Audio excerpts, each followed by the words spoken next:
What would you do if you were asked to leave your first-class seat just because someone decided you didn't look like you belonged there?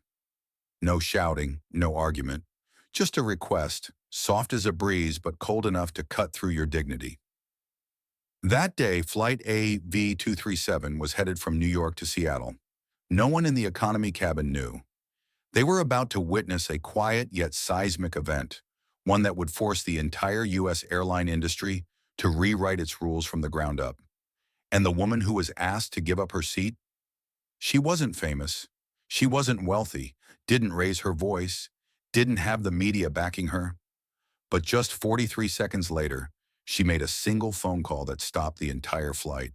And exactly 1 year later, she became the reason why 21 airlines around the world changed the way they treat their passengers.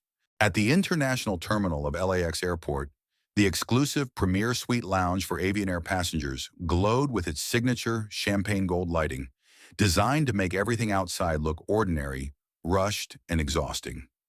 Thick Italian leather seats, espresso machines imported from Milan, overhead lights calibrated to the warmest temperature possible without putting anyone to sleep. Every detail whispered to those present, "You're not average. You've been chosen." And in that very space, at 9:12 a.m. on a Wednesday, Elias Monroe sat alone in seat number 5, a steaming cup of mint tea beside him, eyes locked on a blueprint displayed on a matte titanium tablet. He wore a deep navy turtleneck, charcoal gray slacks, and a cashmere coat folded neatly on the chair next to him. No tie, no name badge, no bodyguards. Nothing about him gave away who he was, except for the quiet. And it was that quiet that made Elias different. The 38-year-old man wasn't born into wealth. He grew up in the south side of Atlanta, where every street had two sides, one for white folks to walk during the day, and one for kids like Elias to take to school in the early morning. He was the kid who taught himself programming on discarded computers, who delivered newspapers, who earned a full ride to MIT, and who founded Horizon Group, a renewable energy conglomerate steadily acquiring airports, airlines, and airspace across America with a level of patience, precision, and long-term strategy that made Wall Street nervous. And there was one thing no one knew.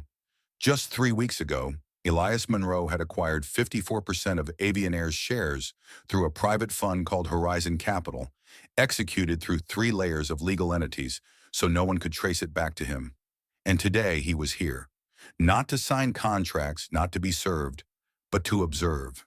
He wanted to see for himself how the airline he just purchased treated passengers when there were no spotlights, no press releases, no red carpet welcomes. He wanted to know if the people wearing the Avianair uniform deserved to stay, and within minutes they would give him an answer. A voice chimed in with Ivy League clarity. "We are now boarding Zone 1. Premier Suite passengers only, please." Elias stood, closed his tablet, put his glasses back on, picked up the printed boarding pass in his hand, a habit he'd never abandoned, and walked toward the gate like any ordinary businessman. He didn't know that within minutes, the ticket with his name would lose its meaning, at least in the eyes of those who thought they knew who belonged in seat 2A. The boarding pass agent, a young Asian woman around 25 named Ava Kim, gave a hesitant smile as she saw the name Elias Monroe on the pass. She recognized it, not from the news, but from an internal email sent a few days ago that mentioned a high-level observer would be on a few flights this month. No photo, no specifics, just a vague alert. She looked at the man in front of her, tall, composed, eyes calm, then scanned his pass. "Welcome aboard, Mr. Monroe," she said. Elias gave a slight nod and entered the jet bridge. No one noticed him, and he preferred it that way. Avianair's brand new A350 was the pride of the fleet, especially the Premier Suite cabin, which featured only 6 seats, each its own private pod, with a lie-flat bed, work table, 42-inch screen, 2012 Dom Perignon champagne, and a dedicated flight attendant on call. Seat 2A was on the left side by the window, secluded, quiet, ideal for someone who didn't want to be disturbed.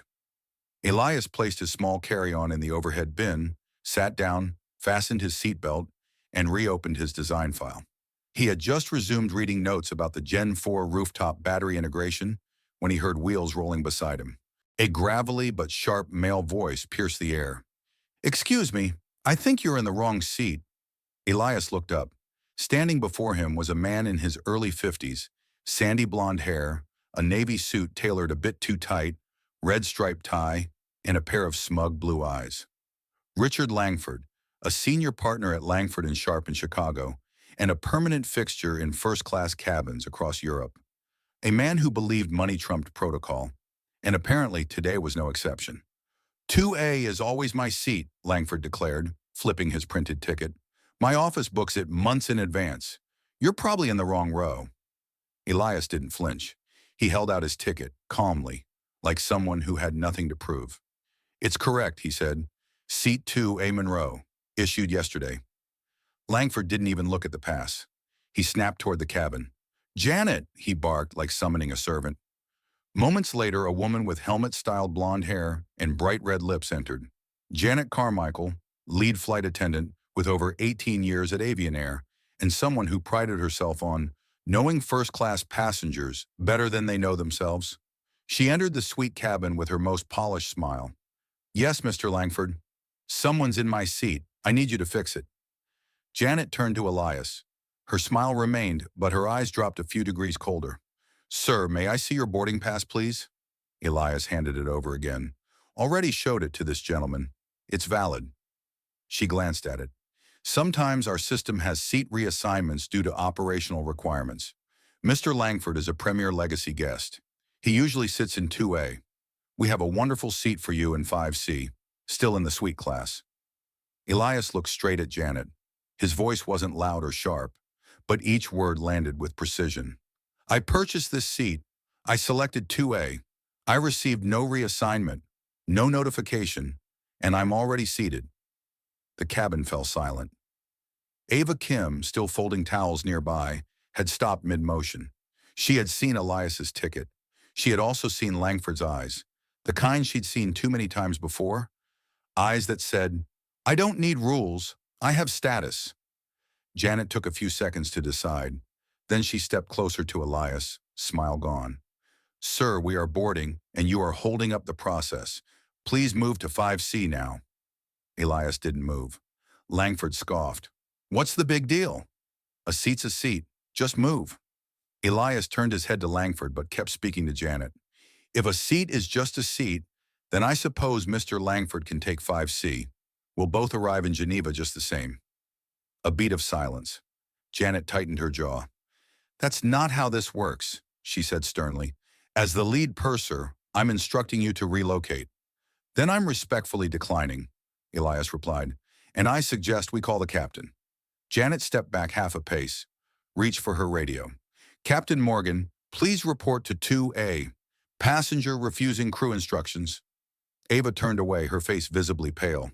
She knew from this moment on, there would be no turning back for anyone in this cabin. Janet's radio crackled into the opulent air, an atmosphere that had never known anything more chaotic than someone choosing the wrong wine. "Captain Morgan, please report to 2A.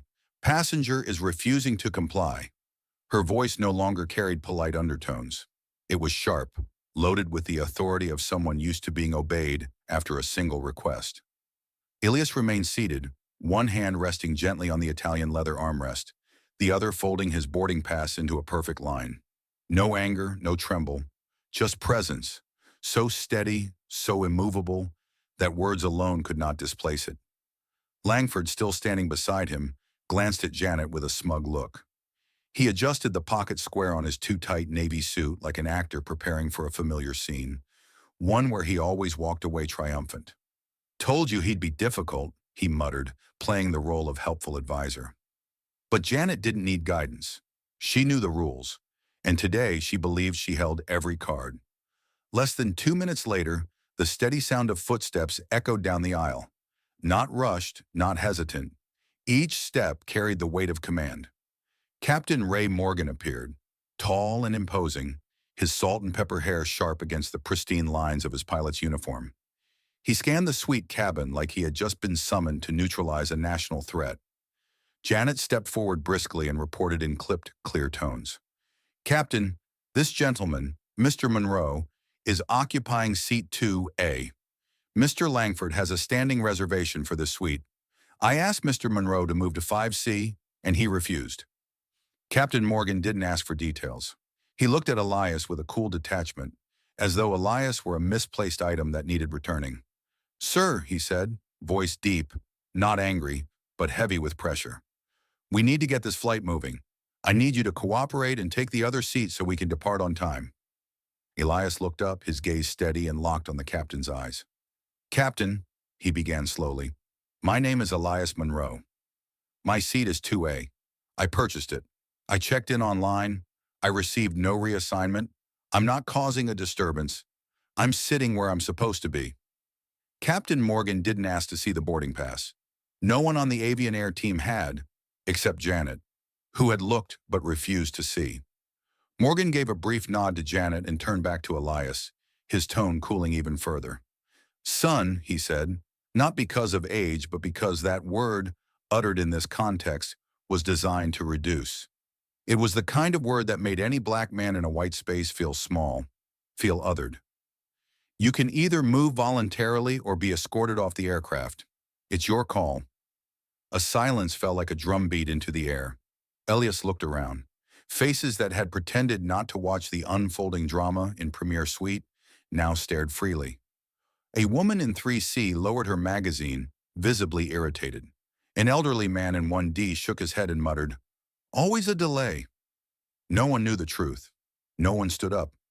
Elias didn't expect them to. He calmly unfastened his seatbelt. He stood, folded his tablet, and gently placed it in a soft leather case. Then, instead of moving toward 5C like they assumed he would, he turned to face the exit. Janet frowned. Sir, 5C is this way. Elias paused at the threshold of the aircraft, casting one last glance around the cabin. His eyes stopped where Ava stood frozen in the middle aisle.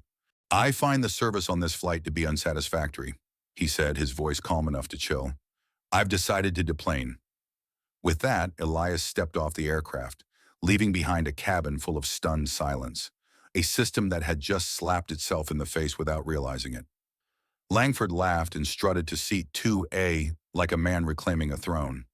Now we can finally get going, he said, grinning, dripping satisfaction. Janet watched Elias's silhouette disappear, a sense of relief rising in her like she'd just removed a blockage from the engine.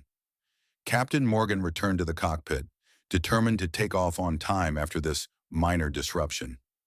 None of them knew they had just ignited a chain reaction that would flatten their reputations in less than 10 minutes. On the jet bridge, Elias stood still for a breath before reaching into his pocket. His fingers skimmed a short contact list before stopping on a single name. Thomas Greer, Northwell chairman. He pressed dial. Thomas, Elias said as soon as the line connected, it's Monroe. We've got a situation. Flight A by 237 out of LAX. I need it grounded, immediately. A pause. No, the aircraft's fine. The crew isn't. Back in the cabin, Janet was offering Langford a wine list. Ava, still in the aisle, felt her stomach twist into a knot of something she couldn't name. She knew Elias wasn't wrong. She had seen the ticket. She had watched him handle everything with composure and clarity. And yet, everyone had looked away, including her. Now she wondered, if everyone remains silent when they know who's right and who's wrong, what was the service culture this airline prided itself on really worth? A shiny finish over something rotten? A few minutes later, Janet's radio buzzed again. This time, it was from the cockpit. Janet, report to cockpit, now. Captain Morgan's voice had lost its steady tone. It trembled with urgency, fear even. Janet moved briskly and closed the cockpit door behind her. Morgan turned his chair completely, his face pale as if blood had drained from it. I just got a call, he said, voice low. From London, from Thomas Greer himself. Janet froze. Thomas Greer, chairman of Northwell Ventures, the man with the power to make or end careers with a sentence. He asked me to confirm our flight number. Then he asked me to describe the man who deplaned. Morgan swallowed hard. And then, he said, Captain, you just kicked the owner of Avian Air off his own plane. The air in the cockpit thickened. Janet took a step back as though she'd been struck. No, that can't be. He didn't look like. Exactly, Morgan cut in. He didn't look like. But he is. Elias Monroe. founder of Horizon. He owns 54% of our parent company. And now, we're grounded. That final sentence extinguished any lingering sense of control. Janet was no longer in command. She had just pulled the lever that collapsed the very machine she helped run. Outside the cockpit, the intercom came alive. No longer soft and cheerful, the voice of the airport operations manager rang out. Ladies and gentlemen, Flight AV237 is now canceled due to operational irregularities. Please gather your belongings and prepare to deplane. Langford leapt from 2A like it had caught fire. What? Canceled? What the hell is going on? No one answered him. Ava quietly turned to nearby passengers.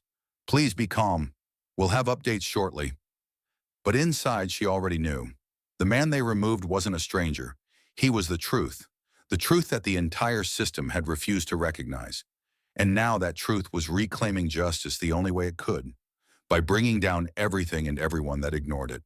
The departure hall of LAX's International Terminal, once a symbol of elite service, now simmered in chaos disguised as routine apologies and thin apology vouchers that couldn't patch over a growing fury.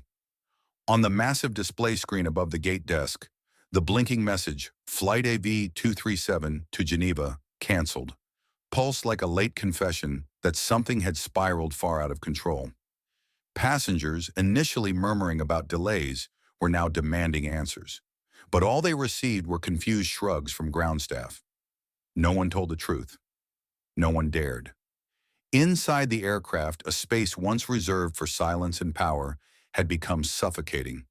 Every glance toward the flight crew carried suspicion that deepened with each second. Langford, his face flushed with a mix of rage and embarrassment, stormed off the plane, phone to his ear, barking, "Get me the CEO, now! This is unacceptable. I'm not some economy-class cattle." But the first people he met at the end of the jet bridge weren't executives. They were two men in airport security uniforms and one representative from Avianair's HR department, faces expressionless, postures unshakable. "Mr. Langford," the lead man asked, "you may proceed to the customer service desk for rebooking.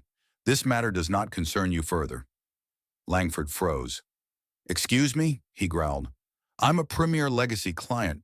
You people just kicked the wrong guy off the flight. I have a right to be furious." "Sir," the HR rep repeated, this time in a tone that was almost a warning, "you are welcome to file a complaint through the usual corporate channels. But I'm afraid you are not at the center of this situation. Please proceed." For the first time in years, Richard Langford was brushed aside like an ordinary passenger. And that, more than the canceled flight, made him tremble with barely contained fury. Meanwhile, behind the closed service doors of the aircraft, Janet Carmichael and Captain Morgan were facing a reality they had never imagined, being suspended on the spot. "Captain Morgan, Ms. Carmichael," the operations manager read from a handheld tablet, his voice even, as if reporting the weather.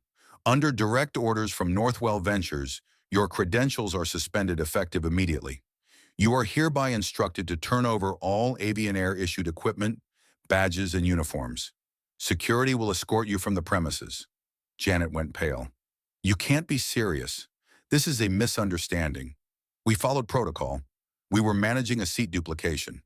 That man was the majority stakeholder of this company," the man interrupted, "and you acted without verifying basic information. This is not a matter of interpretation. This is corporate liability."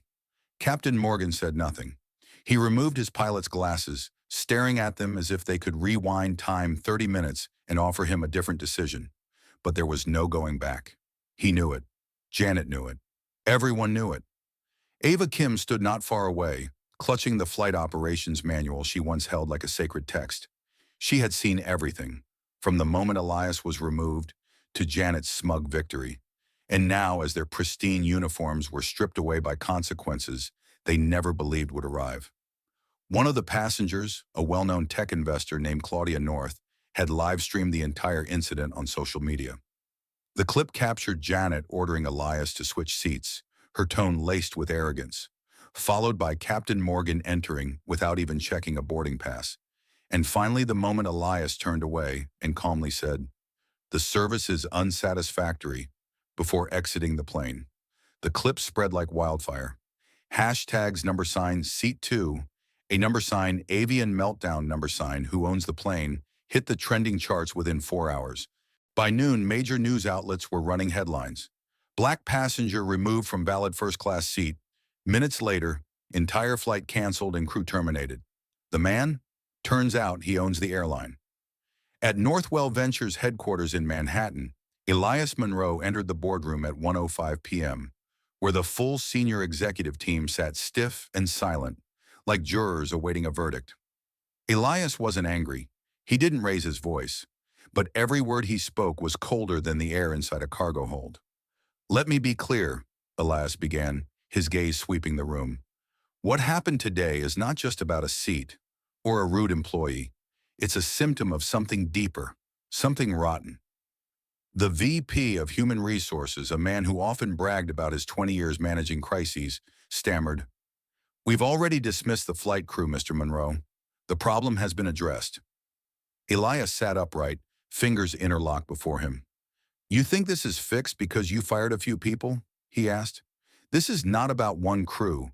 It's about a culture, a system, one that teaches its people to equate whiteness with wealth and skin tone with status.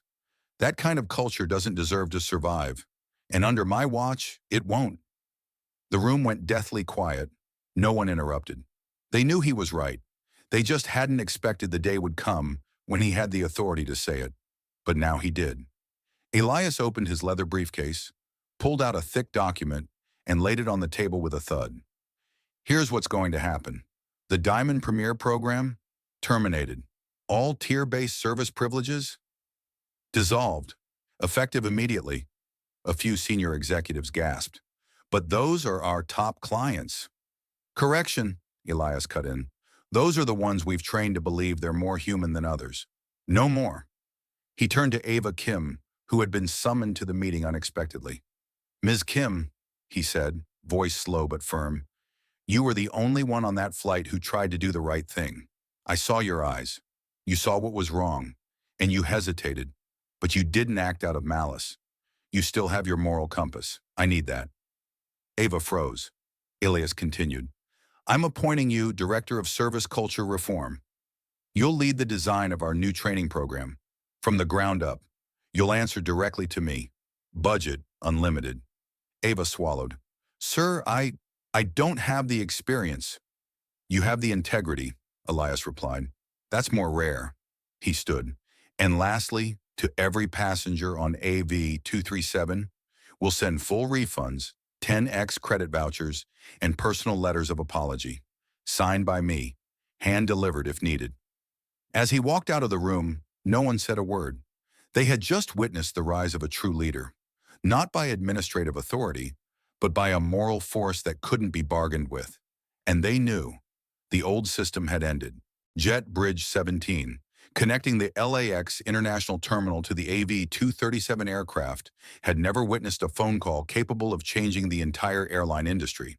But at exactly 9:39 a.m. that morning, when Elias Monroe stepped out of the cabin, pulled out his phone, and called Thomas Greer, the chairman of Northwell Ventures, a silent earthquake began to ripple from that cold metal tunnel to the highest floors of the financial tower in Manhattan, which oversaw the entire avian air ecosystem.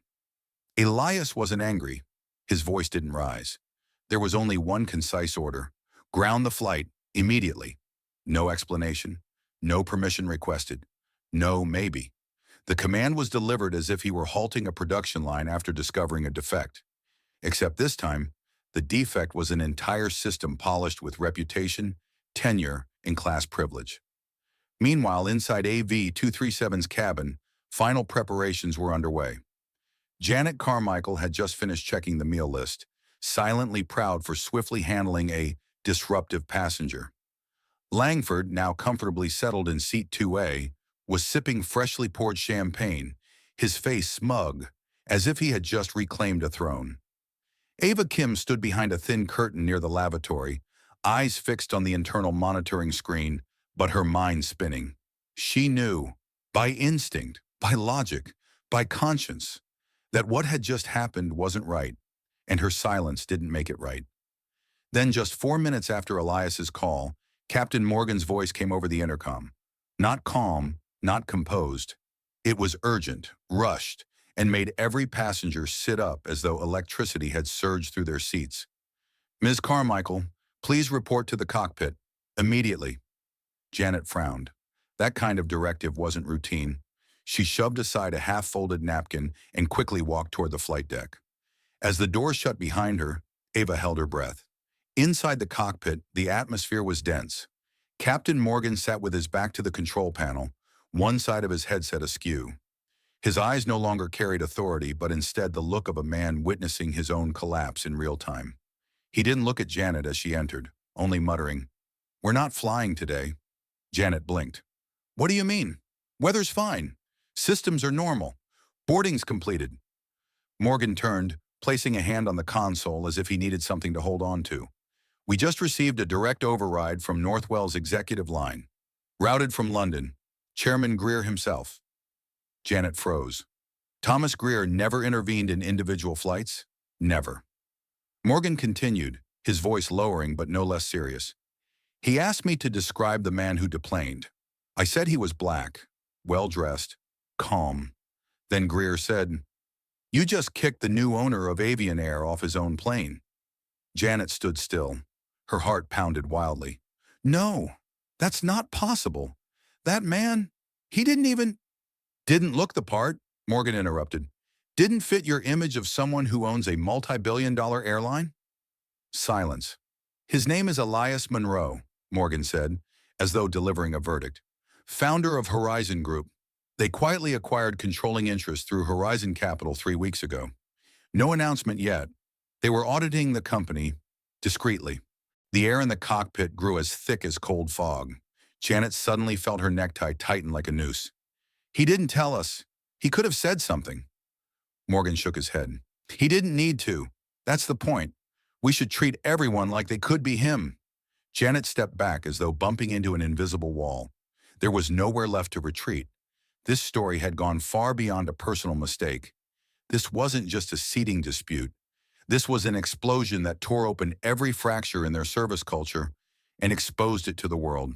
And the world was watching. In the departure lounge, the crowd stirred as the PA system announced, "Flight AV-237 has been canceled due to an unexpected operational directive.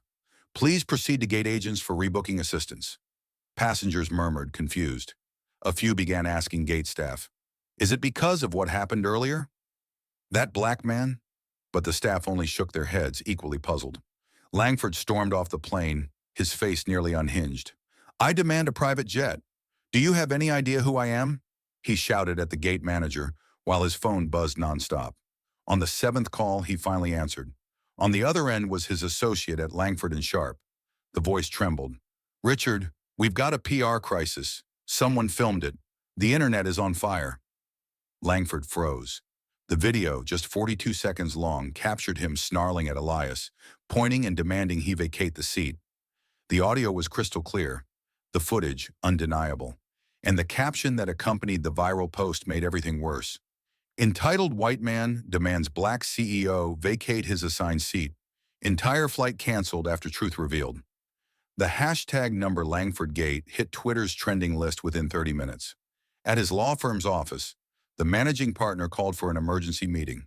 Clients started calling in, demanding contracts be severed unless Langford was immediately suspended. Within 12 hours, he was invited to take unpaid leave. By the end of the week, he was forced to resign. His wife wouldn't answer his calls. Media outlets pieced together his entire career only to burn it down in a single headline: "Privilege in Action and Its Price." At the Horizon Group office in Palo Alto, Elias Monroe stood by the window of the 28th floor, gazing over a tree-lined campus. He had just wrapped up 3 back-to-back meetings, one with Northwell's senior leadership, one with major shareholders, and one with the legal team to ensure no one would be unjustly treated during the restructuring. His phone buzzed. A message from Ava Kim. Just 5 words. "I saw what you did. I'm ready to help." Elias smiled, so faintly that no one in the room could notice. No apologies needed, no explanations required, just the right person, understanding the right thing to do. He turned back to the conference table. "Let's begin the transition plan," he said. We're not salvaging the brand, we're replacing it. A senior advisor asked quietly, "Sir, do you mean rebrand the airline?" Elias looked him square in the eyes. I mean rebirth. 42 minutes after Elias Monroe stepped off flight A, V237, and made a phone call from the jet bridge, the shockwave he triggered didn't just dismantle the operations of a single flight, it began to unravel the entire luxury service system that Avianair had proudly built over the past 16 years, starting from within. But the biggest consequences weren't at the airport. They were unfolding, silently but powerfully, on the 58th floor of Northwell Ventures headquarters in New York, where people once thought to be untouchable now had to sit down together and face a truth they could no longer deny. They had misjudged the man in seat 2A. In a glass-walled conference room, spacious yet suffocating from tension, Elias sat at the head of the table. In front of him was a lineup of regional directors, strategy consultants, legal department heads, and representatives from 3 major investment branches that held stakes in Northwell. No one dared look him in the eye for too long. No one knew how to begin, because the only person who now held the power to determine the fate of the airline was the same man they had once assumed didn't look like an owner. Elias didn't speak right away. He quietly opened the iPad in front of him and projected onto the main screen a video that had been shared millions of times in less than 12 hours. The scene where Janet Carmichael leaned forward and said with a condescending tone, "Please, sir, don't make this difficult," followed immediately by Captain Morgan announcing that Elias would be removed if he didn't vacate the seat. Elias didn't need to say another word. Everyone in the room understood, not because it was a black CEO who got kicked off, but because it was the actual owner of the plane, the one person who didn't need a first-class seat to prove his worth. And he had been treated like a clerical error that could be brushed aside with a polite smile and a better glass of wine. "Gentlemen," Elias spoke, his voice steady and slow, like a drum beat pounding into the room's collective pride. "You thought this was about one flight. You're wrong. This is about everything you've let happen under your watch." A vice president tried to keep his voice firm. "We've already dismissed the involved crew, Mr. Monroe. We acted swiftly." Elias nodded. "You acted, but did you reflect?" He placed his hands on the table and looked each person in the eye. "You didn't fire them because they were wrong. You fired them because they embarrassed you. That's not accountability. That's image control." No one replied, because no one could. Elias stood, walked to the screen. A new slide appeared. Title: Culture Audit, Phase 1. He pointed at the chart. "For the past 2 months, my team has been auditing frontline operations across 5 major markets. We found consistent patterns of soft discrimination, unchecked entitlement, and service protocols designed more for status validation than human respect." A CFO responded feebly. "But our satisfaction surveys," Elias cut him off, "are designed to please those who expect to be pleased. They don't measure respect. They measure flattery. I don't care how happy Richard Langford was before I sat in his seat. I care how many people like Ava Kim are quietly watching their colleagues choose the easy wrong over the difficult right." Silence swept the room again. The next slide appeared.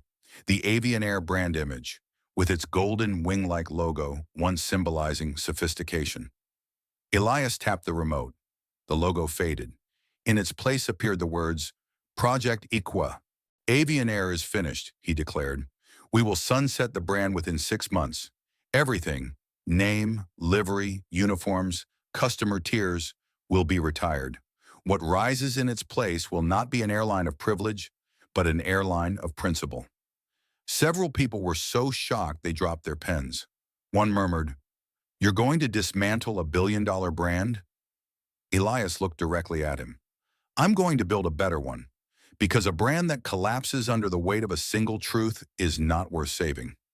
In a modest apartment in Santa Monica, Janet Carmichael sat on the couch, her uniform, now officially revoked, folded next to 2 suitcases filled with personal belongings once kept in the airline locker. The TV was airing a special report. Janet Carmichael, the lead flight attendant from the flight canceled over alleged discrimination, has been terminated after 18 years. The anchor's tone wasn't cruel, but every word sliced away parts of Janet's past like a tiny blade, severing memory from present. Her phone wouldn't stop ringing, not with sympathy, but with press inquiries, former co-workers, and strangers sending hundreds of messages. So outraged for you. Tell your side. Speak up. But Janet knew. The truth they wanted to hear wasn't the one she had. And the bitterest part wasn't being fired. It was being forgotten. All the flight hours, the VIP service, the moments of pride in that uniform, were now reduced to a YouTube thumbnail caption: the purser who picked the wrong passenger. Meanwhile, at the Chicago Midway Airport logistics compound, where the wind blew so cold it froze any excuse in your mouth before you could finish speaking, David Chen, the former crew member of AV-237, was working the night shift as a baggage operations worker. He had been one of the silent ones that day. Didn't insult Elias, didn't defend Janet, just stood in the galley, eyes down, folding napkins. And now he affixed tracking devices to luggage crates like a machine, with regret built into its circuits.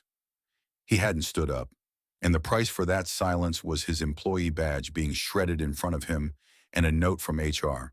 We need cultural clarity, not bystanders. David wasn't angry at Elias, not one bit. He was angry at himself for choosing to stand behind the curtain when someone else was being wronged, not to oppose it, but to avoid being part of it. And that was the real issue. Back at the Horizon office, Elias wrapped up a meeting with the communications team. The plan was approved. A press release would go out the next morning, announcing the full transition from Avianair to the new brand, Equa Airlines. But before that, there was one more thing he needed to do. He opened his laptop and typed a short email. It was addressed to over 42,000 employees across the globe. Subject: to those who still care. Body: what happened on flight AVI-237 is not who we are, but it revealed who we've become. That's why we must change, not with slogans, but with systems. The new airline we build will not reward arrogance. It will honor dignity. If you still believe in that, stay. If not, this is your exit door. No judgment, but no exceptions. He hit send. That afternoon, as the California sun filtered through the UV-protected glass walls of LAX, the AV-237 flight crew disembarked in silence, but each step they took was heavier than a sentence. There were no screams, no protests, just faces weighed down, personal bags in hand, uniforms still crisply pressed, but eyes wrinkled by confusion and fear. Janet Carmichael led the group, her face clinging to its makeup like the last mask left on a woman once known as Madam First Class. Behind her, Captain Morgan quietly rolled his light brown leather case, a longtime symbol of authority among Avianair captains. Every step he took dragged along a 30-year career, folding in like an expired boarding pass. No one dared ask anything. They knew. The news had already spread. Some flight attendants had begun receiving messages from family, colleagues on other flights, even the media. Janet's name was already in every headline. Lead purser accused of removing airline owner from first-class seat. And in just a few hours, the video would become the textbook case for service industry failure for the next decade. At the airport security office, 2 HR officers and an internal security representative were waiting. They didn't offer greetings. They didn't invite them to sit. They simply handed over a folder and stated bluntly, "Please hand over your Avianair credentials. Your access has been revoked. You are not to enter any restricted areas of the airport from this moment forward." Janet looked at them as if they had mistaken her for someone else. "I've been with this airline for 18 years, she said, her voice still carrying professional composure. "I've trained every junior crew member here. You're going to end my career based on one misunderstanding?" The man across from her didn't offer sympathy. "This is not a misunderstanding. This is a directive from the executive board, and it's final." No one on the crew said a word. They handed over their badges. They signed the documents. They received a sealed envelope containing the official termination notice and an invitation never to return. In that moment, the so-called seniority dissolved like sugar in cold coffee. No thanks, no flowers, nothing but the distant eyes of those who used to call them colleagues. Ava Kim stood at a distance, watching the scene unfold through the frosted glass of the HR office. She hadn't been called in. She hadn't been suspended. She hadn't been blamed. But she knew she stood at a thin threshold, where one had to choose between silence and changing everything. She had once chosen silence, but today that silence no longer brought her peace. It made her feel indebted, not to Elias Monroe, but to the very ideals she once believed brought her into the service industry in the first place. Meanwhile, in an emergency boardroom on the 32nd floor of Northwell's Chicago headquarters, regional directors had been summoned with a one-line email: mandatory attendance. Immediate. When they entered, there was no coffee, no pastries as usual, just Elias Monroe at the head of the table, hands clasped, his face neither tense nor seeking agreement. "Let's get to it," he began. "The public knows, the market knows. Now I need to know, which of you knew about this pattern of behavior?" No hands were raised. Some glanced at one another. One of them, the VP for the Northeast region, stammered, "We've had some complaints in the past, but nothing escalated like this." Elias nodded. "Because no one escalated it. Because you were trained to contain fires, not prevent them." He projected an internal chart: discrimination complaints by ethnicity over the past 24 months. In bold letters, 93% categorized as non-serious. Elias made no further comment. He let them sit with that number. Let them feel the failure of the very system they had titles in. "Starting tomorrow," Elias continued, "every flight will be fitted with behavior monitoring systems for crew conduct. Every sensitive situation involving seats, passengers, or service will be recorded and analyzed by an independent unit. We're not just treating symptoms. We're dismantling the roots of bias in our service culture." Some in the room couldn't hide their discomfort. One asked, barely above a whisper, "Mr. Monroe, with respect, how far are you willing to go with this?" Elias looked him straight in the eye. "All the way. If the choice is between keeping the system comfortable or making it just, I choose justice. Every time." In a law office in San Francisco, Richard Langford was living through a nightmare he couldn't talk his way out of. Ever since the video of him telling Elias to move for God's sake went viral, his name had headlined countless scathing articles: entitlement in a suit, privilege seat 2A, the man who thought he was more than a ticket. He called old colleagues. No one answered. He emailed board members. No reply. His LinkedIn was flooded with hundreds of comments, angry, mocking, even calls to revoke his license to practice. When his media lawyer suggested a live TV appearance to clear up the misunderstanding, he had screamed into the phone, "I was the victim. That man set us up." But that was the problem. Elias Monroe didn't set anyone up. He didn't need to. They had set themselves up, with their attitudes, their prejudice, and their blind belief in being right. And now they weren't facing a powerful man. They were facing the truth they'd long avoided. Back at Horizon, Ava Kim was called into Elias's office later that afternoon. She entered with the hesitancy of someone unsure if she was being promoted or dismissed. But Elias wasn't behind his desk. He stood by the window, holding a cup of mint tea, back turned toward her. "When I walked off that plane," he said, "you were the only one who looked at me without immediately looking away." Ava didn't know how to respond. "You didn't speak up," Elias said, turning around.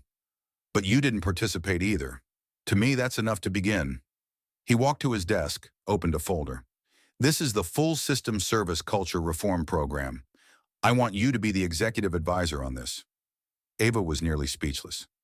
"I've never led anything. I'm just a level 2 flight attendant." Elias shook his head. "There are no more old levels. We're rebuilding from scratch, and I need someone who's seen wrong and felt pain in the right places." Ava nodded. For the first time in her life, she felt not just heard, but trusted. The sky over the North Atlantic looked no different that morning. Clouds drifted lazily. The sun shone quietly through the thick airplane window panes. Commercial flights followed their scheduled paths. But in a higher layer of air, where streams of information, emotions, and prejudice clashed like opposing jet streams, a storm was forming.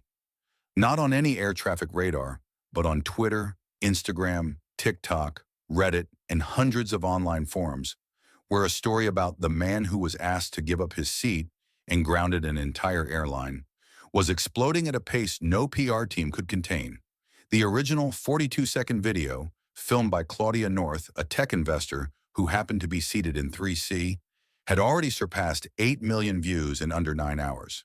The clip began with Janet Carmichael leaning forward, pointing towards seat 5C, stating clearly, "Sir, I'm going to need you to move now." Then came Langford's voice interjecting, "What's the problem? A seat is a seat." And finally, the image of Elias Monroe, then still just that unidentified black man, standing up, pulling his suitcase and saying, "I find the service on this flight to be unsatisfactory. I've decided to deplane."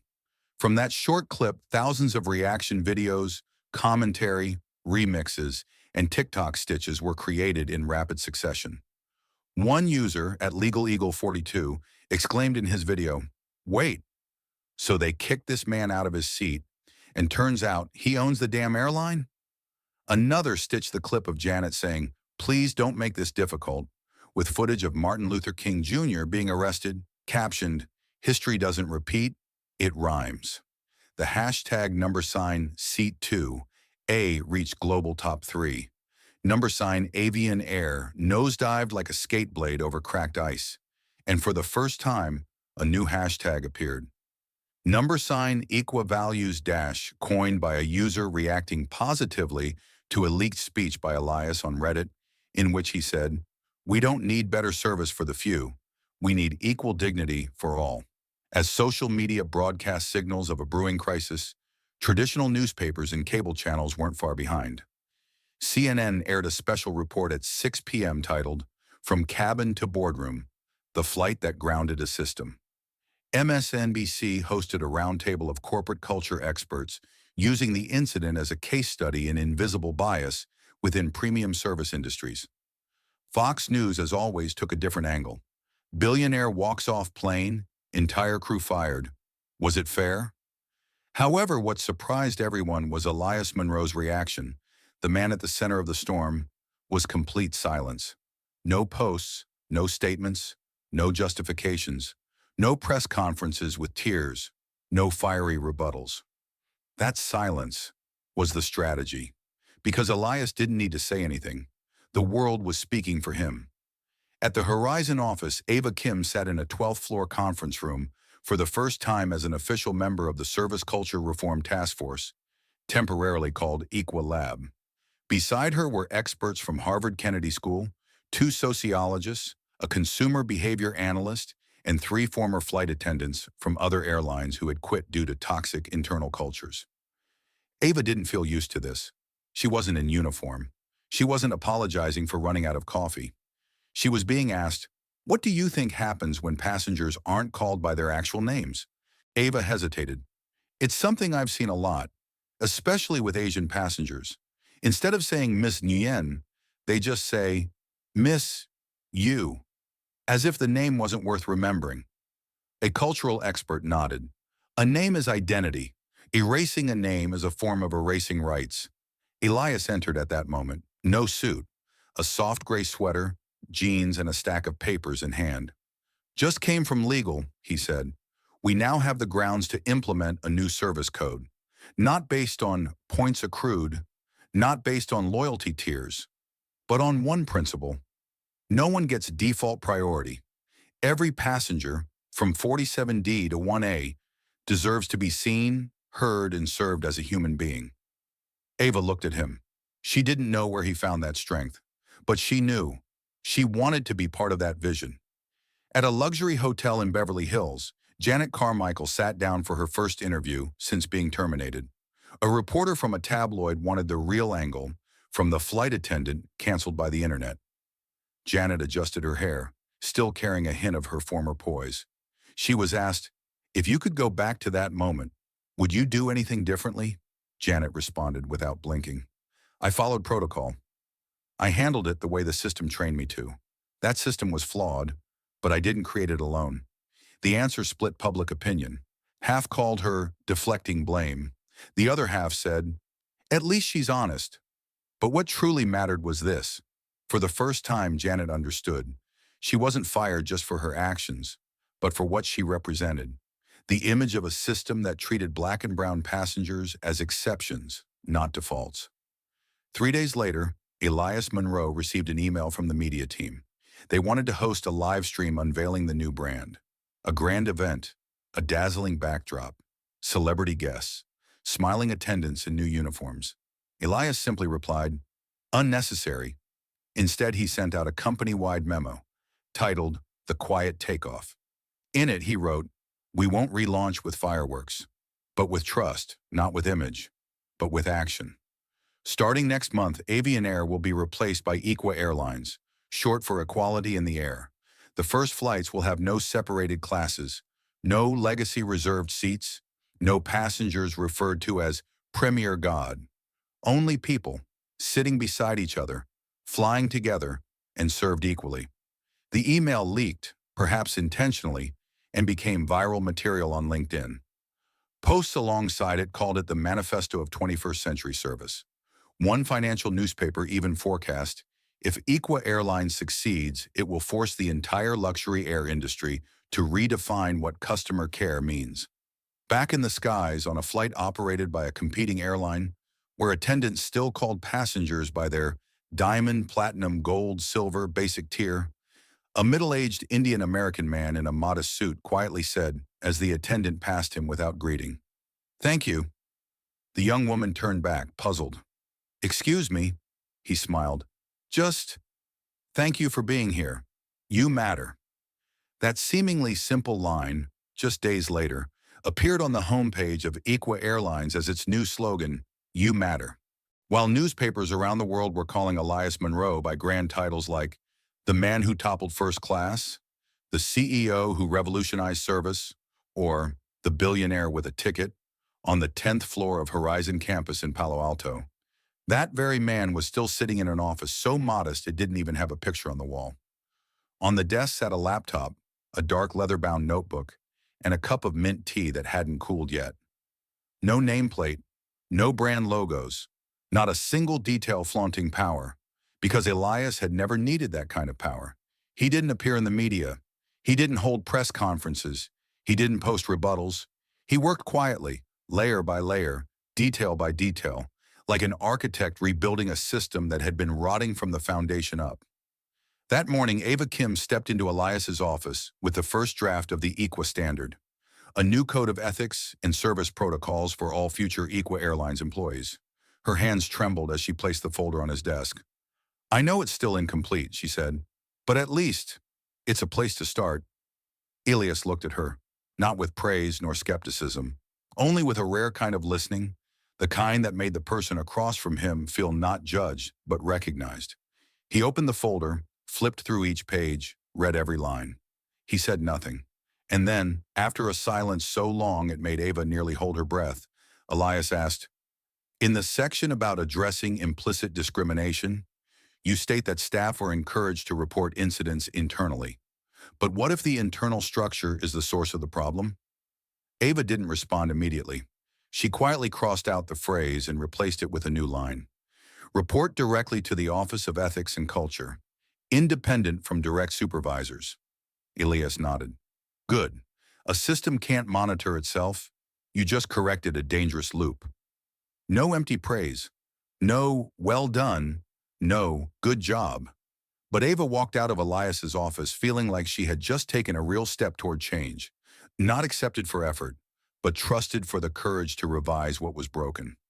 At the same time, inside the media headquarters of a rival airline, a tense closed-door meeting was underway. On a large screen, the PR director pointed to a chart showing that search volume for Equa Airlines had surpassed terms like first-class luxury and diamond elite membership. A brand consultant blurted out, "They're turning decency into a status symbol, and it's working." The company's CEO, a silver-haired man known for his slogan, "Service means status," quietly closed his laptop. "I used to think customers flew for the feeling of being exalted," he said. "But maybe now, they fly to feel treated fairly." And then, a slow voice echoed across the boardroom. "Maybe we've built our castle on sand." In a long article on The Atlantic, social commentator Olivia Byrne wrote, "Monroe didn't seek revenge. He restructured. He didn't flip tables or tear things down. He did the scariest thing you can do to a broken system. He made it face itself." The article was shared over 600,000 times in just 48 hours. One paragraph, in particular, drew thousands of comments. Elias Monroe restored power to its original principle. Not who shouts the loudest is right, but who hears the smallest voice deserves to lead. At Horizon, Elias continued holding closed-door meetings with every department: operations, flight attendants, training, legal, customer service. He didn't say much, but each time he spoke, it was to ask a question that forced everyone to rethink the foundation of their work. If a passenger doesn't speak English, will our system make them feel helpless or supported? If a junior employee raises a concern, will they be protected or seen as a troublemaker?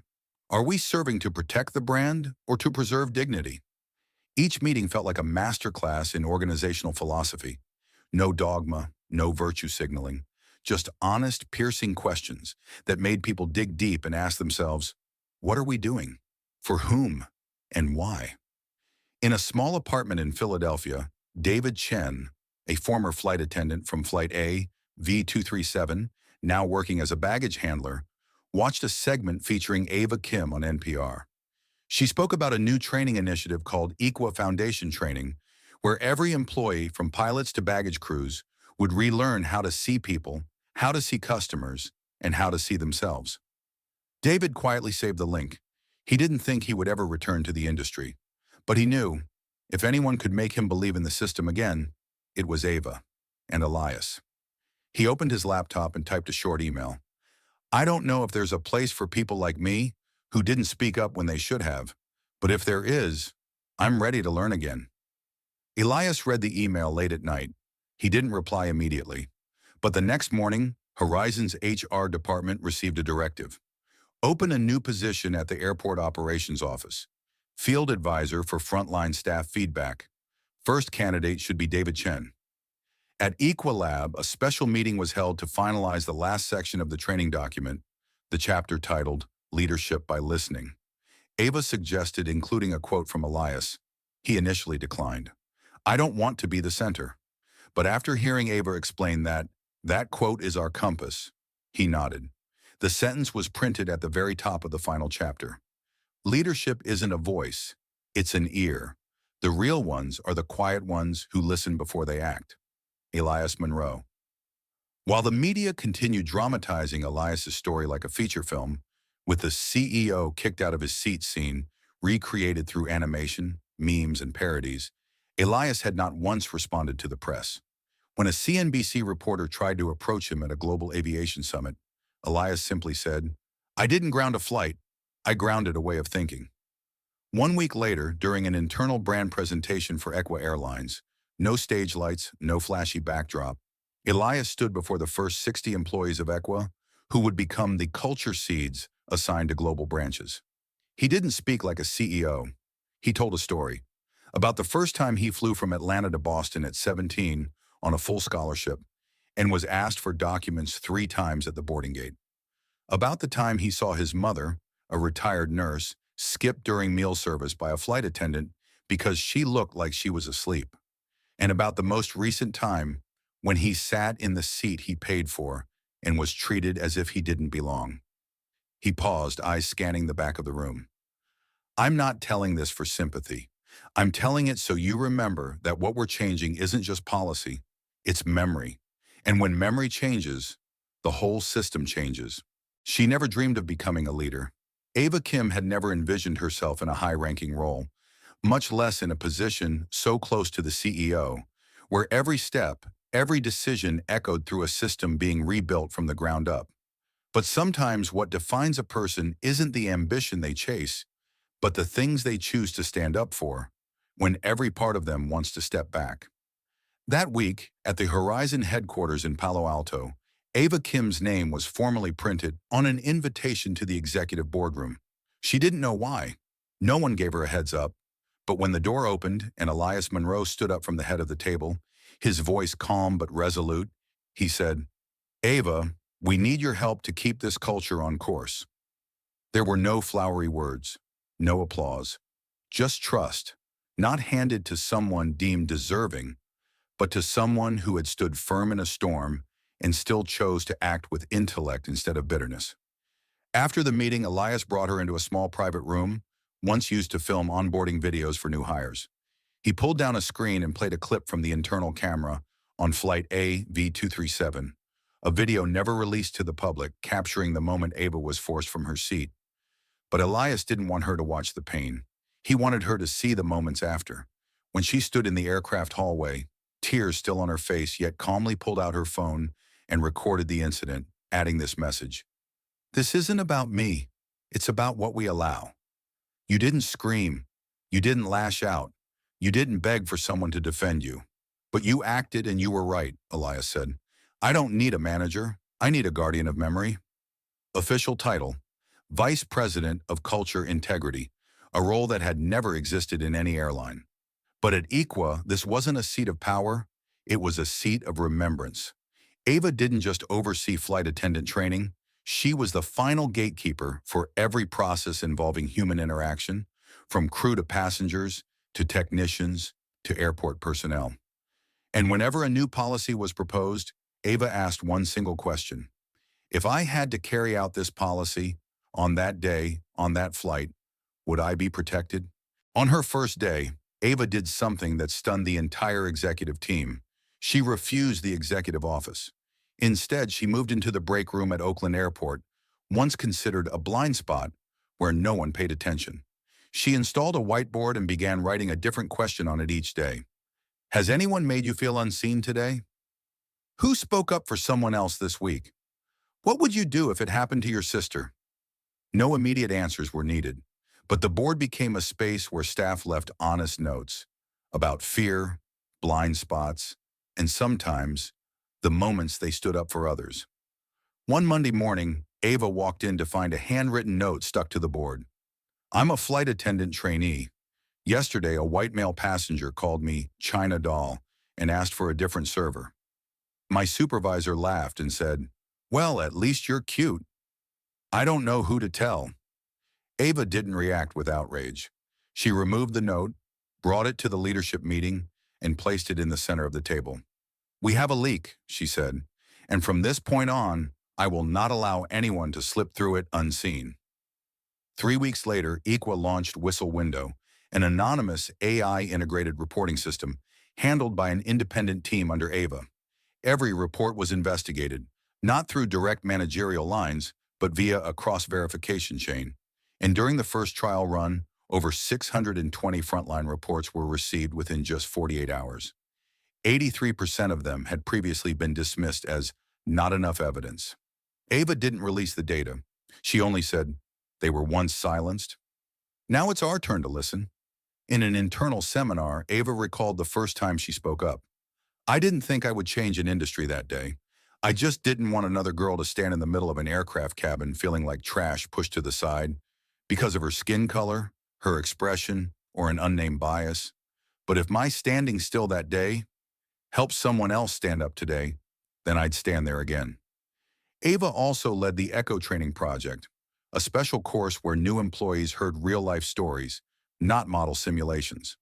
In the first session, she invited a South Asian doctor who had once been detained by airport security for unusual walking, though he was limping from a gout flare-up.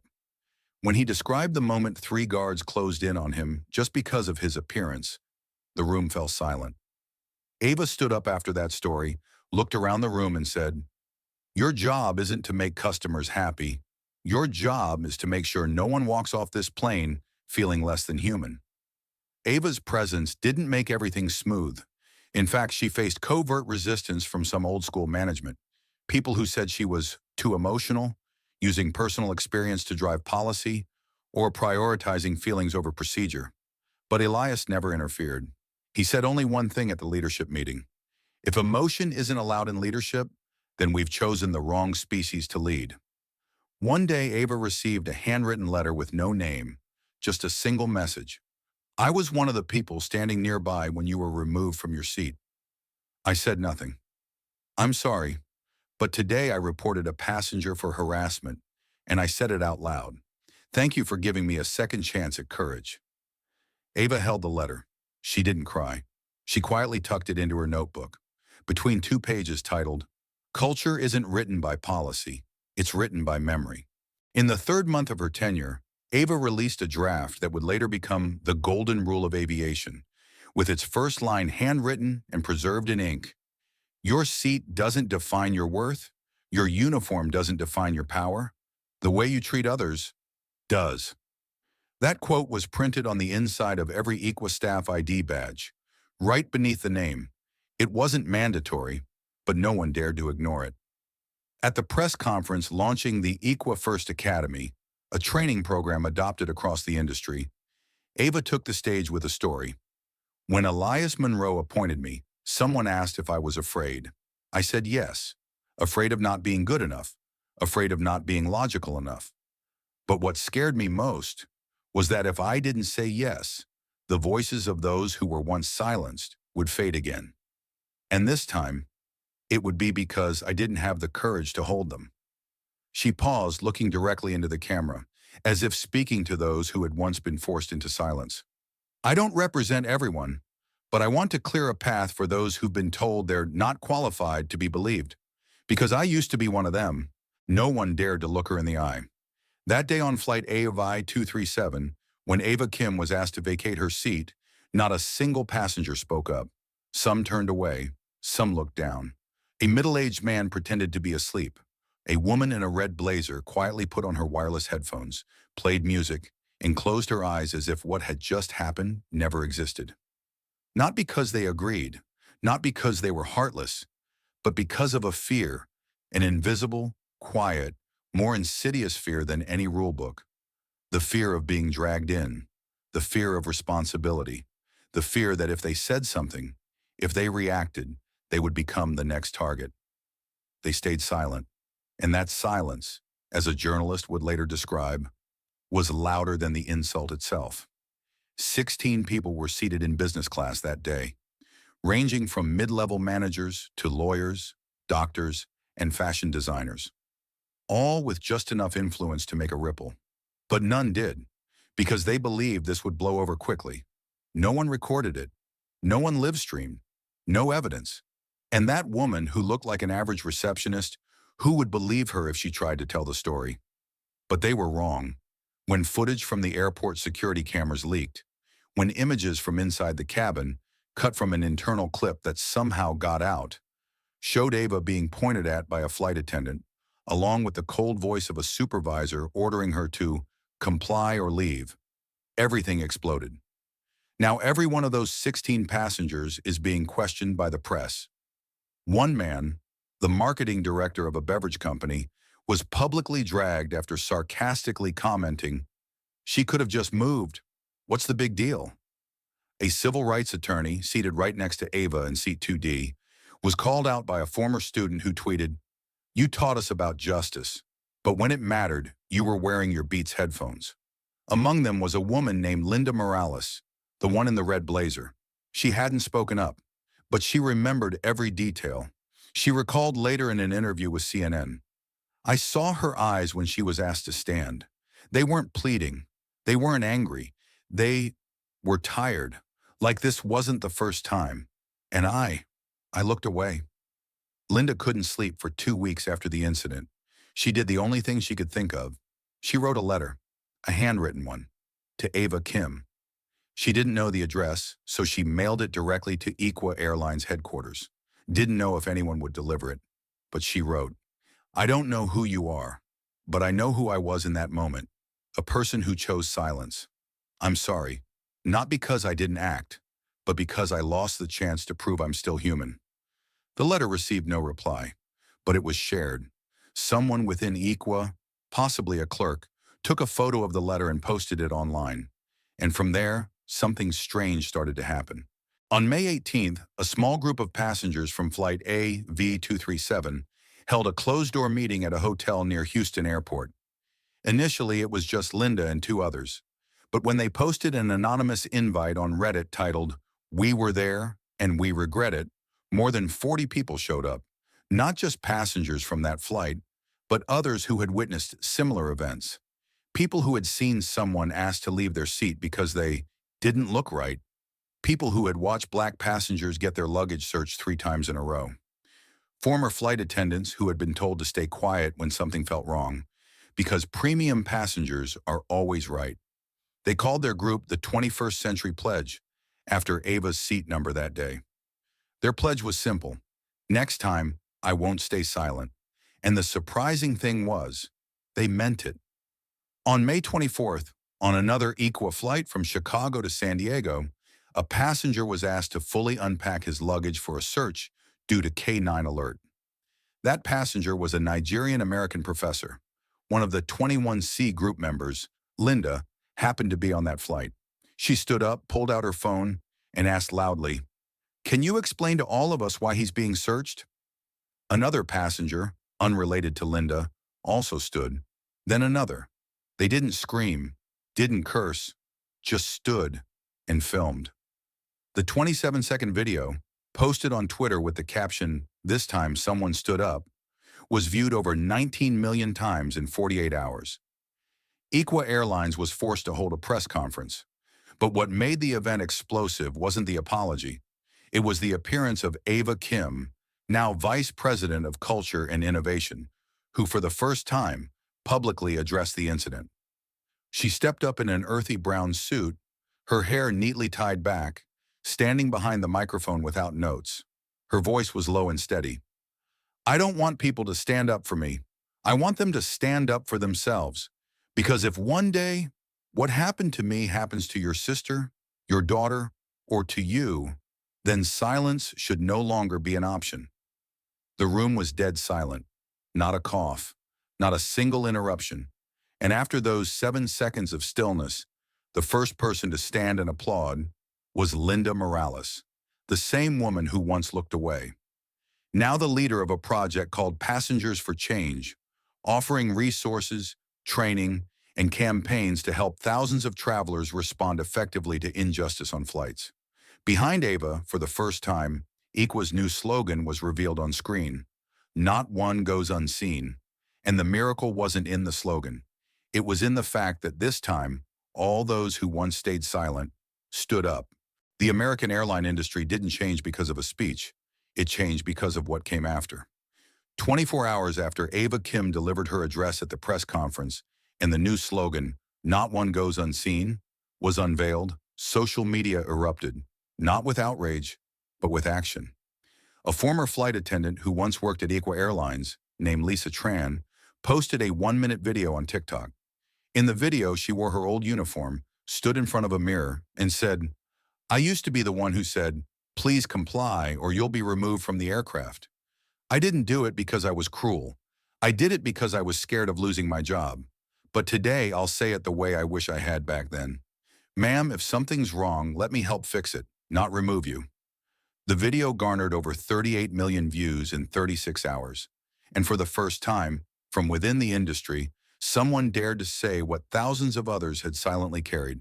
That injustice doesn't only stem from policy, it also stems from silence, born of fear. Just 3 days later, Equa Airlines announced a pilot program called Uniform Reversal. All senior leadership, from the CEO and vice presidents to regional directors, would be required to undergo a 3-day training stint as actual flight attendants, wearing the uniform, serving drinks, listening to passengers, and handling situations under pressure. The goal wasn't for them to understand the job, but to experience submission. Instead of giving orders, they had to listen. Instead of being welcomed, they had to earn respect. A leaked internal video showed Equa's CEO, Marcia Delacroix, being referred to by a passenger as the lady with the cart. Instead of reacting, she smiled gently, nodded, and replied, "Would you like lemon or lime with that, sir?" That response spread like wildfire, not because it was funny, but because it was symbolic. When the person at the top bows willingly, the system has a chance to be reborn.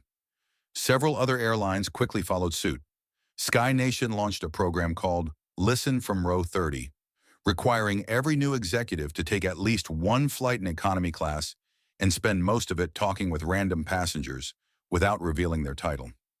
Pacific Aero created Lunch with the Cabin, where executives must dine with flight attendants in the break room and listen to stories that had never been told. But the biggest ripple came from the most unexpected place. The International Aviation Association, IAA, sent an invitation for Ava Kim to be the keynote speaker at their global conference in Geneva, Switzerland. The theme, redesigning respect at 38,000 feet. There had never been a precedent for someone from within a company, only 2 months into a new role, to be invited to speak at such a high-level forum. And Ava, after several rejections saying I'm not worthy, finally accepted. Not to retell the past, but to draw a new sky. At the conference, in front of hundreds of representatives from global airlines, Ava stood. The same calm voice, the same eyes that sought no pity. And this time, she brought a small box. Inside it, her old name badge, a VAKIM, cabin service trainee. She said, I keep this badge not because I miss it, but because it reminds me, on the day I wore it, no one asked me what I dreamed of. They only asked if I had cleared the meal trays. Then Ava opened the box, held the badge up high, and said, I don't want people to remember my name. I want people to remember the moment they look at someone's name and choose to ask them something kind. The hall erupted, not because of eloquence, but because of honesty. Since that speech, the phrase "new sky" has become a reform model. A wave of airlines from Canada to Singapore announced the adoption of the Passenger Dignity Protocol, allowing passengers to report discrimination anonymously. Meanwhile, flight attendant schools began teaching a new course, Empathy and Service, with the very first lesson being a case study analysis of Flight A V237. In New York, the 21st Century Group opened their first office, not in a high-rise downtown, but in an old building in Queens, home to many immigrant families. They called it the Listening Hub, a place where people could share stories of past injustice. Not to sue, but to release and find paths to improvement. A place where those who had once stayed silent were now allowed to speak, and those who had once been removed from their seats were invited to sit exactly where they belonged. Ava didn't run the center. She only visited on weekends. But each time she came, she brought a brown ceramic mug, no logo, no slogan, and filled it with coffee. Then she would sit quietly and listen. No notes, no orders, no advice.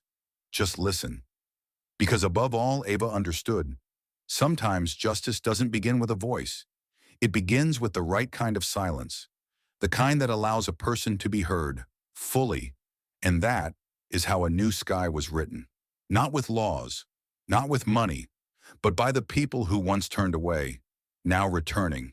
The people who once stayed silent, now listening. And the people who were once pushed out of the front row, now sitting without needing to prove anything ever again. 1 year after Flight AF237, Equa Airlines organized a special flight. It wasn't commercial. No tickets were sold. Every passenger was invited. The very people who had been on that flight a year ago, the ones who had stayed silent, who had watched, who did nothing, and who had changed. The Boeing 787, bearing the special flight number EQ-21C, took off from JFK Airport on a quiet June morning. Painted on the side of the aircraft were the simple words, "The flight that listened." No logo, no banner, just that one line. And inside the cabin, instead of the usual safety announcement, a pre-recorded message in Ava Kim's voice floated through the air, as soft as a breeze. Thank you for flying with us today. If you're reading a book, please continue. If you're listening to someone, please don't interrupt. If you see something wrong, please don't look away. Ava wasn't on that flight. She had stepped away a few months prior after turning down the position of deputy CEO and sending a handwritten letter containing just one line. I don't need a higher seat. I need more people to keep theirs. She hadn't appeared in the media. No interviews. Only rumors that she'd moved to the Catskills, opened a tiny nameless bookstore that only sold books with no author's name on the cover. But on that flight, her legacy was everywhere. Every flight attendant's name tag had an added line. Ask me my story. The meal trays were printed with the words, every seat has a name and a reason. And most notably, seat 21C remained empty. It was left vacant, with a single flower carefully placed on it in a small wooden plaque engraved with, "For the one who chose to stay seated." In seat 22B, a 9-year-old girl named May, with curly hair, flying with her mother, stared at the plaque. She turned to a flight attendant and asked, "Miss, Who sits in that seat? The flight attendant smiled, bent down and whispered, the one who helped us all relearn how to see each other. Flight EQ-21C had no specific destination. It simply circled the New York skies for 3 hours, like a silent ritual. But inside the cabin, something had changed. A middle-aged man stood up, walked over to the seat of an elderly passenger, someone a flight attendant had just spoken to harshly a few minutes earlier, and said, I don't work here, but I don't want to stay silent. I think you deserve an apology. No one filmed it. No trending hashtags followed. But in that moment, what had once happened to Ava happened again, in a new way. A stranger chose not to look away, and kindness once more passed from one person to another without a name attached. After the flight, Equa Airlines launched the Legacy Seat program. Each aircraft would keep one empty seat marked with a small plaque that read, "This seat listens." No one sits there. It's not for sale. It's not for business class.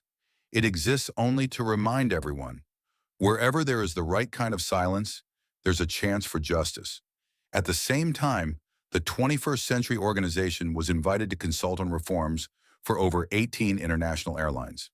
In the Philippines, a local carrier began piloting the Flight Reflection Journal, a notebook placed on each flight where passengers could record acts of kindness or injustice they witnessed. In the Netherlands, one airline experimented with compassion crew rotation, where flight attendants switched roles and flew as passengers once per quarter to learn from the other side of the aisle. And in the U.S., hospitality schools officially added a new course called the AVA curriculum. Not about regulations, not about upselling, but about one thing only, listening to understand, not to reply. And Ava, 18 months after stepping away, she reappeared. Not at a conference, not on a TED stage, but in a small classroom in Queens, where she now teaches a free class called Silent History to high school students. One day, a student asked her, "Do you regret not becoming a boss anymore?" Ava smiled. She didn't answer right away. Instead, she wrote one sentence on the board. "You don't have to lead the flight. Just don't look away." And that is legacy, not found in titles, not etched on honor walls, but in the eyes of a child who was finally seen, in the hand of someone who chose not to look away, in the silence that was finally heard. Legacy at 30,000 feet is not an achievement. It's a reminder that every form of power, no matter how great, is meaningless if it doesn't begin with the smallest thing of all, respecting someone else's seat. And if you still remember seat 21C, the seat no one occupied, no one claimed, quietly present as a gentle reminder, then please remember this. You may have never been in Ava's position. You may not be a CEO. You may not be a flight attendant. But one day you will witness someone being dismissed, and you'll have to choose. Stay silent, or speak up. Look away, or truly listen. You don't have to soar at 30,000 feet. You just have to stay grounded when someone's dignity is on the line. Because that is where real change begins. If this story made you feel something, warmer, angrier, or simply more thoughtful about how we treat one another, leave a comment. Tell me, who were you on that flight? The one ignored? The one who stayed silent? Or the one who might change everything? And if you believe that kindness is a quiet kind of power worth spreading, don't forget to like, subscribe, and share this video. Because somewhere out there, someone might just need a reason to hold on to their seat. Thank you for flying with the flight that listened. We'll see you on the next flight.